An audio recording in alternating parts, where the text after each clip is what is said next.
Bonjour chers amis, j'espère que vous allez bien.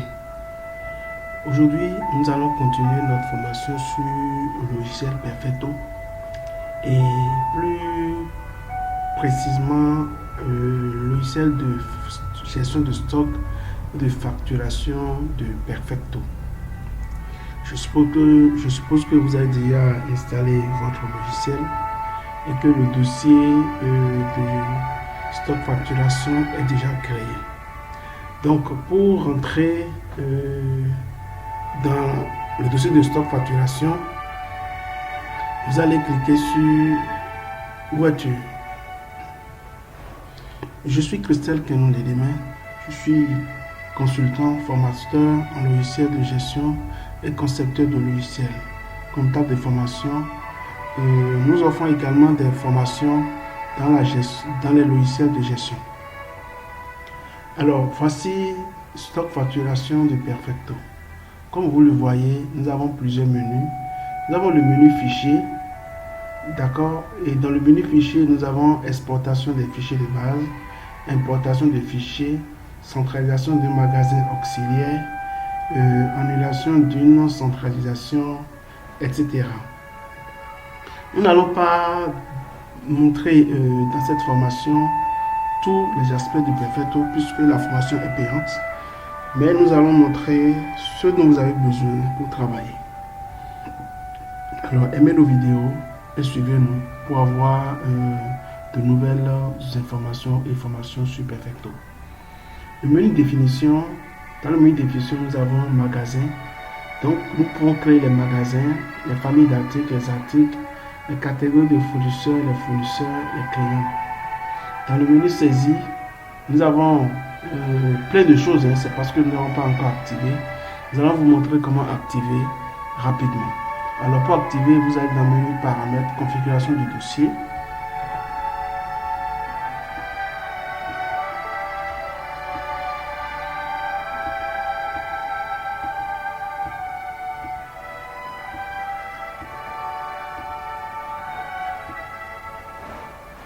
Et vous validez.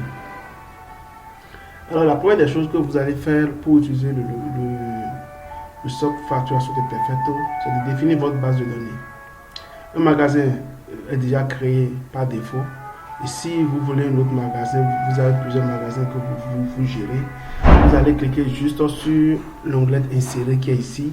Et puis vous allez renseigner les éléments. Je mets 1 pour le code du magasin secondaire. Je mets un magasin secondaire. Famille datée, vous mettez astérisque. Vous validez. Ça, c'est quand vous avez un second magasin qui doit être utilisé également pour gérer le stock. Toujours dans le menu définition, nous allons venir sur famille des articles. Pour créer une famille, vous cliquez sur définition famille. Il y a déjà des familles qui sont préparamétrées. Je vais cliquer sur insérer pour ajouter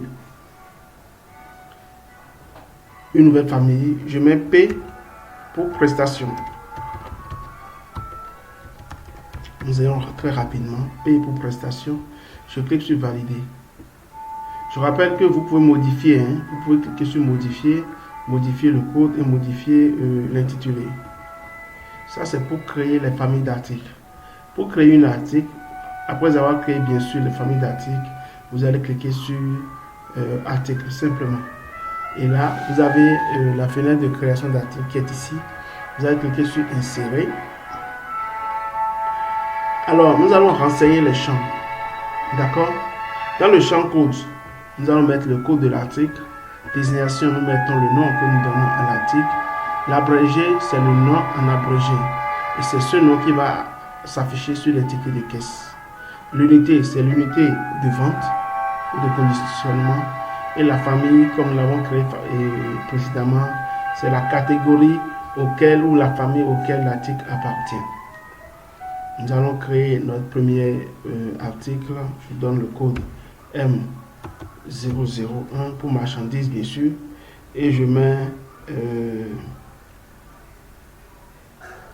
quoi?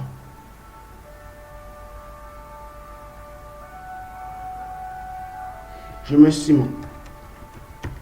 Ciment. Je mets ciment. Unité, je mets U. Si c'est une vente au tonne, vous allez créer l'unité de vente qui est la tonne. Je suppose que nous allons vendre à l'unité. Je mets U. La famille, je mets M pour famille de marchandises. D'accord? Et puis, si vous voulez consulter la famille, vous venez ici, famille F2. Et puis, vous allez choisir ou consulter la famille. Et une fois que c'est sélectionné, vous allez cliquer sur copier. Et lorsque vous remplissez ces champs, vous vérifiez si le produit sera stocké ou pas. Parce que pour les prestations, par exemple, nous allons décocher stocké. Est-ce que le produit sera mis à la vente? Parce qu'il y a des articles qui sont là, qui ne sont pas destinés à la vente. Par exemple, vous avez déjà vendu des articles et il n'y a plus de stock. Donc, vous pouvez les retirer de la vente. Donc, pour ce faire, vous cliquez sur vous décochez à la vente. Et puis, lors des saisies, lors des facturations, ce produit ou cet article n'apparaîtra plus dans la liste des articles qui seront vendus. Je coche, je clique sur valider. Voilà, je viens de créer mon premier article et je vais définir maintenant son prix de vente. Donc, après avoir créé l'article, vous allez cliquer maintenant sur le prix de vente et vous allez définir le prix de vente. Ici, nous avons tarif. Suivez-moi très bien. Tarif, il y a plusieurs tarifs de vente. Par défaut, le tarif par défaut, c'est le tarif normal. Je vais vous montrer dans la suite comment créer les tarifs. Mais pour le moment, nous allons créer plutôt le prix de vente. Je mets 4000. D'accord? 4000 pour le prix de vente hors taxe. Et si on avait défini un taux de TVA ici, par exemple, la TVA sera calculée automatiquement. Je valide. Et puis, je ferme. Donc, nous avons créé notre premier article. Et puis, nous lui avons donné un prix de vente. Merci. Ensuite, je ferme. Toujours dans le menu définition, nous allons aller sur fournisseur. Dans fournisseur, il y a un fournisseur qui est créé par défaut. Si vous avez d'autres fournisseurs, vous allez cliquer sur insérer. Je vais créer un autre fournisseur. Je mets code 100. Intitulé, je mets Société des ciments.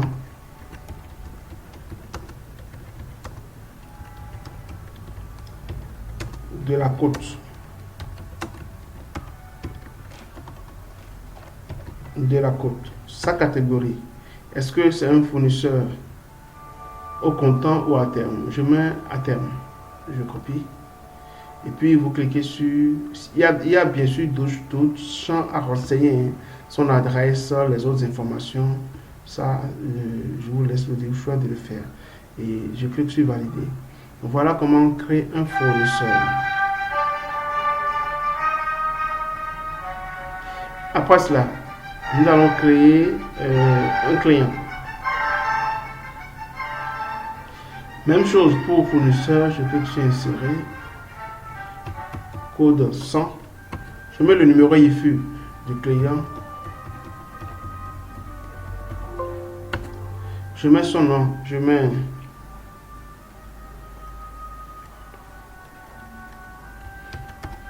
vidéo ceci. Catégorie, toujours comme fournisseur, comptant ou à terme. Cette fois-ci, je mets comptant.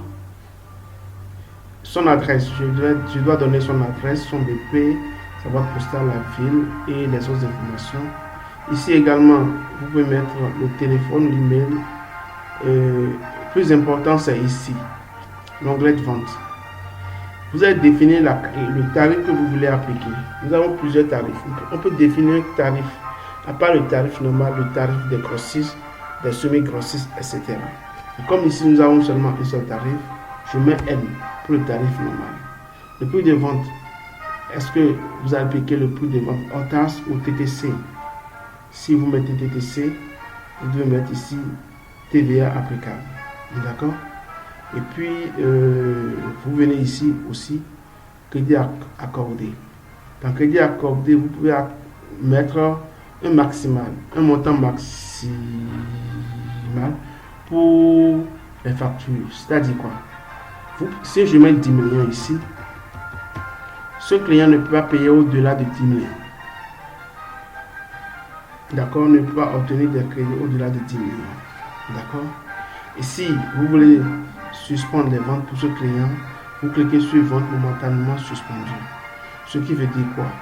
Lorsque celle qui est à la caisse, monsieur qui veut faire la facture, va lancer le processus de facturation, le nom de ce client n'apparaîtra plus dans la liste des clients qui sont autorisés, auxquels on est autorisé à faire des factures.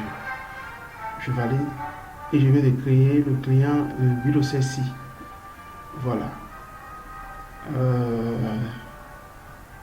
On a créé famille d'articles, fournisseur, client.